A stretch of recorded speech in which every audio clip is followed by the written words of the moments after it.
Explicación espiritual 45. 1. En esta alba de gracia, en que por mandato del Padre me aposento entre vosotros, voy a daros una humilde explicación del nombre de Cristo. 2.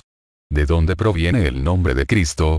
¿Quién bautizó de esta manera al Divino Maestro? 3. ¿Creéis acaso que hayan sido los apóstoles o las religiones cristianas quienes le dieron ese nombre?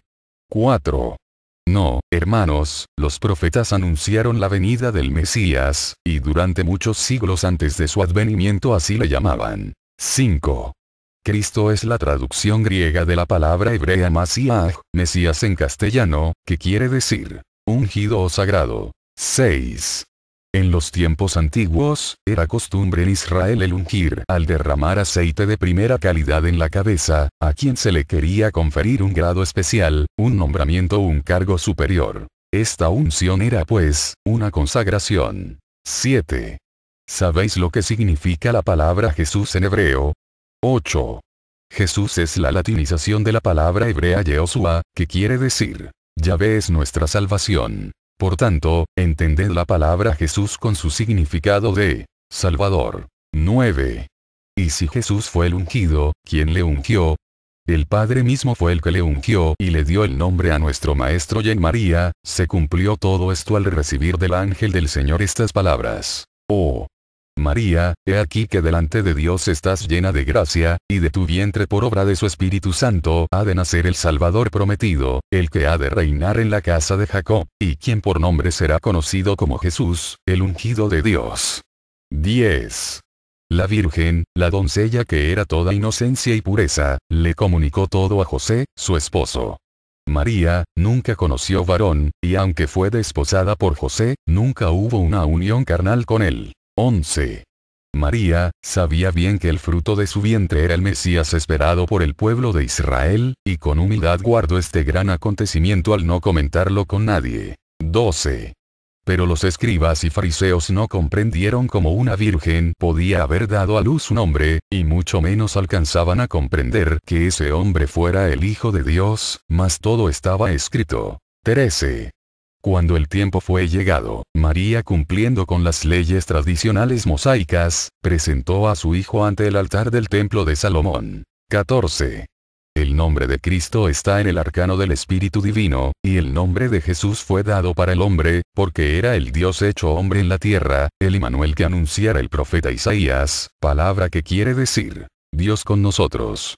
15. Esta es la explicación exacta y correcta de los nombres sagrados, Cristo y Jesús. Pasados los tiempos, el cristianismo fundió los dos nombres para que ninguno de los dos se perdiera, y vinieron a formar con ello el nombre de Jesucristo. 16. Dos nombres con los que conocéis al Divino Maestro, el primero en cuanto a Dios, Cristo, y el segundo en cuanto a hombre, Jesús. 17. Lo mismo sucedió en el caso de Jacob, el tronco de donde descendéis vosotros, hermanos espiritualistas. Jacob fue nombrado así por Isaac, su padre material, y fue el escogido del Señor para entregarle una gran familia, una gran simiente. 18.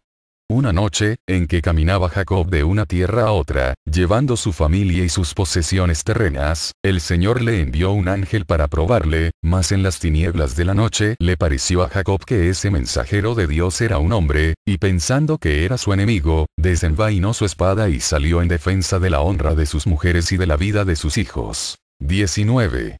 Luchó Jacob toda la noche, esgrimiendo su brazo fuerte la espada a diestra y siniestra, sin desmayar, y aquel que le pareció ser un enemigo resultó invencible y éste le descoyuntó la cadera derecha. 20. Cuando se hizo la aurora del nuevo día, Jacob contempló que su enemigo había desaparecido, y comprendió entonces que era un ángel en contra de quien había luchado toda la noche. 21. Jacob no fue vencido, y el Señor le llenó de complacencias, y por haber pasado animosamente por tan gran prueba, le nombró Israel, diciéndole, tú eres Israel, el fuerte de Dios. 22. Ese nombre, Israel, quedó en el espíritu de Jacob para todos los tiempos. Los dos nombres, a similitud de los del Maestro, son el uno, material y el otro espiritual. 23. Así en este tiempo, en que Elías se comunicó a través del entendimiento de Roque Rojas, lleváis en vuestra memoria y en vuestro corazón los dos nombres, el uno espiritual, y el otro material. 24. Ahora bien, en esta etapa de la comunicación del Señor y de su mundo espiritual de luz a través del entendimiento humano, habéis tenido por costumbre el darnos un nombre material para sentirnos más cercanos y más vuestros. 25. Ya no es menester que nos hagáis reconocer entre vosotros bajo los nombres con que habéis hecho conocer a los siervos del Señor, porque cuando uno solo de nosotros se presenta, viene en representación de todos los demás. 26. Ha mucho tiempo hemos querido hacer desaparecer los nombres que vosotros nos dais, nombres que no existen en nuestros espíritus porque son materiales, nombres con los que vosotros nos distinguís, pero nosotros, cuando nos referimos a nuestros consiervos espirituales, simplemente os decimos, el mundo espiritual de luz os saluda. Sin señalar uno u otro nombre. 27.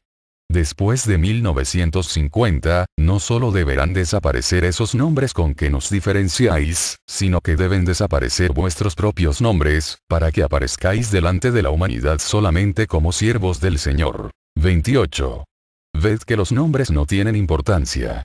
Nosotros no tenemos títulos, hemos venido como seres ignorados. Nada os hemos hablado de nuestro pasado, no os hemos relatado la historia de cuánto hemos hecho en la tierra, no hemos venido a eso. 29.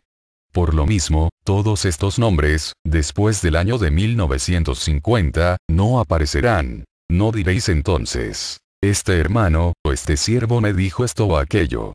Sino que diréis, el mundo espiritual, los mensajeros del Señor, los emisarios espirituales nos explicaron o aconsejaron tal cosa. 30.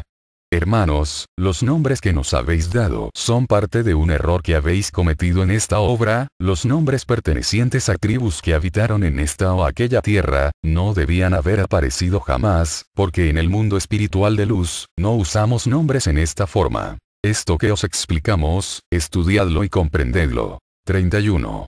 No pertenecemos nosotros a ninguna nacionalidad, por lo tanto, nuestro nombre no puede ser material. 32.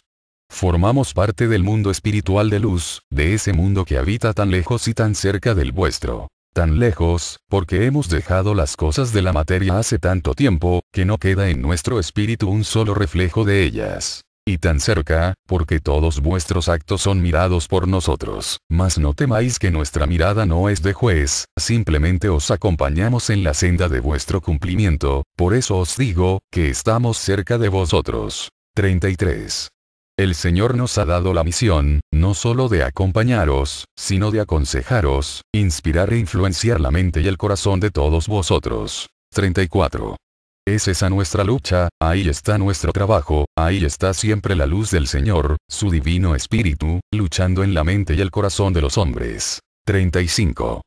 Vuestra responsabilidad es muy grande, hermanos míos, es mayor que la de los ministros de las diversas creencias y de las religiones, mayor aún que la de los maestros materiales, porque vosotros habéis sido enseñados y preparados por la palabra divina, porque habéis visto el cumplimiento de todo cuanto se dijo en tiempos pasados, porque vosotros conocéis la realidad, y conocéis la obra que el Padre ha desatado en este tercer tiempo. 36. No durmáis un solo instante. Hasta hoy, vuestro Maestro ha hablado por vosotros cuando no habéis sido creídos en vuestros caminos, mas mañana seréis vosotros los que habéis de hablar por él, dando testimonio de su obra bendita. 37. El Señor ha cumplido. 38. El Maestro, como lo prometiera, ha depositado su doctrina en las manos de su pueblo, perdonándole sus errores, sin delatar a nadie, sin señalar ni juzgar delante de los demás a los que han faltado. 39. Como a los Tomás de este tiempo, Él os ha mostrado, ya no sus llagas y la herida de su costado, sino su perfección, para vencer vuestra incredulidad, para enseñaros y tengáis siempre presente cómo actuó Él en aquel tiempo, para que sepáis en cada caso que se os presente cómo habéis de cumplir, de trabajar y de mostrar la obra. 40. ¿Veis este mundo endurecido y frío a las cosas del espíritu? ¿Veis cuán grande es su materialismo en este tiempo en el que difícilmente penetra un rayo de luz enterneciendo los corazones? pues llegará el momento en que cese en su dureza y en su frialdad, y el corazón del hombre sea blando y espiritual, y dé cabida a ese torrente de inspiración divina, a ese caudal de enseñanzas y sabiduría que lleváis en el fondo de vuestro ser, y que pronto habréis de esparcir por los caminos. 41. La obra del Padre es inmutable, su doctrina y su ley no evolucionan, han sido, son y serán siempre perfectísimas. Mas la práctica de los discípulos dentro de esta obra, esa sí está sujeta a evolución, y el camino siempre os invita al progreso espiritual, y es eso lo que el Padre os ha venido pidiendo. Adelanto, progreso y espiritualidad. 42. Sea en palabra clara y llana, sea en sentido figurado o en parábola, el Maestro os ha dado a comprender que se han mezclado cosas impuras y superfluas a su obra. Recordad aquella parábola en la que os habló de los labriegos, que cultivando trigo, dejaron crecer también la ortiga y la mala hierba. 43. En las postrimerías de la comunicación del Maestro a través del hombre, todavía este pueblo practica la obra como en los tiempos de Damián a Oviedo, como en aquellos primeros días en que los primeros congregantes no alcanzaban a definir ni esclarecer la comprensión de la obra en toda su magnitud. 44. Todavía al día de hoy se pueden contemplar en el seno de los diversos recintos, ritos, ceremonias, tradiciones y fiestas que, más que espirituales, son profanos. 45. Todavía acostumbráis cosas que el Padre, en su infinita caridad toleró, y que su complacencia divina dispensó en aquellos albores del espiritualismo, porque eran los primeros pasos de un pueblo que no podía despojarse en un instante, de todas sus tradiciones y de todas aquellas cosas que le eran necesarias para elevarse, para poder espiritualizarse y creer en el Padre. 46. Es justo que después de tantos años de manifestaciones divinas, de tantos años de doctrinaros el Padre con su palabra, os encontréis en el mismo grado de evolución que los primeros, y que continuéis presentando su obra en la forma imperfecta e indefinida de aquellos lejanos días. 47. Donde ha estado el estudio profundo, el análisis en este tiempo de la palabra del Señor. 48. Y no os hablo del análisis independiente, sino del análisis en conjunto, el análisis en medio de la comunidad del pueblo, para marchar todos al compás, para unificar vuestros criterios en la obra. 49. Ese análisis no lo habéis practicado hasta ahora, cada quien ha estudiado separada e independientemente la palabra del Señor, creyendo cada cual profundizar más que los otros, creyendo cada cual haber alcanzado la verdad, y cuando se os habla de unificación, surge lo inevitable. La confusión, el desgarro, la crítica, el dolor, y el distanciamiento de los unos a los otros. En una palabra, surge la división. 50. Si hace tiempo hubiese existido en el seno de vosotros, no ya la gran unificación sino aunque fuese una pequeña, no habrían tantos recintos caídos en la rutina y el estancamiento, hundiendo al pueblo en la ignorancia, en la esclavitud de la conciencia y del espíritu. 51. Debido a vuestra división, ninguno ha podido levantarse con una nueva iniciativa dentro de la obra y dentro de la ley, porque los demás se opondrían a ella. Así, se sometió al pueblo en masa a la rutina, alejándole de la ley del progreso y la evolución. 52. El Maestro no ha venido para ver estancado a su pueblo, sino para hacerle progresar siempre, llevándole al adelanto. 53. Es vuestra obligación hacer vuestro mayor esfuerzo por purificaros, por depurar vuestras prácticas, por alcanzar mayor espiritualidad, por llegar al máximo de vuestra comprensión y de preparación. 54. Así, solo así, podréis entregar a vuestro Padre un digno cumplimiento, una obra vuestra que sea digna de su obra perfectísima, para quedar preparados, fuertes y espiritualizados, unidos en una sola intención, en una sola ley, en un solo propósito, unidos por el amor, por la obra divina, por esta doctrina que es amor y ley universal. 55. Que la paz del Padre sea con mis hermanos.